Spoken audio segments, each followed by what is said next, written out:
Formation level বলছে যে finish ground level, আর পাহাড়ি এরিয়ার জন্য পাহাড়ের স্লোপটাই হলো formation level. R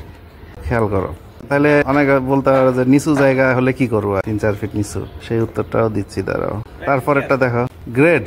lowest point of elevation of finish surface of the ground pavement footpath within area between building and the property of মানে এই কথাটা বলছে যে ধরো এখানে তাহলে বুঝতে পারবে এই বিল্ডিংটার এলিভেশনের বিল্ডিং এর প্লিন্থ এরিয়া থেকে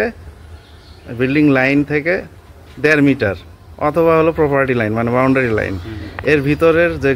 লোয়েস্ট গ্রাউন্ড লেভেলটা, মানে এখানে যদি ধরো মাটি ভরাইছো, এই পাশে তো গ্রাউন্ড লেভেল নিচু, এখানে মাটি ভরাইছো, মাটি ভরানোর পরে এটা অনেক সময় ফিনিশ গ্রাউন্ড লেভেলটা বলে, এই লেভেলটাকে বলা হচ্ছে গ্রেড লেভেল। আর এটা কেন দেওয়া জরুরি, এইটুকু উঁচা করা জরুরি এই কারণে যে এখানে যে বৃষ্টির পানিটা পড়বে এই পানিটা যেন এখানে জমে না থাকে, তোমরা যেন পাশে যায় খোলা জায়গাতে যা পড়ে যায়। প্লিন্থ লেভেল দেখছো কি বলছে, means height of A covered finished floor which is not more than 1 meter above the foundation level, formation level na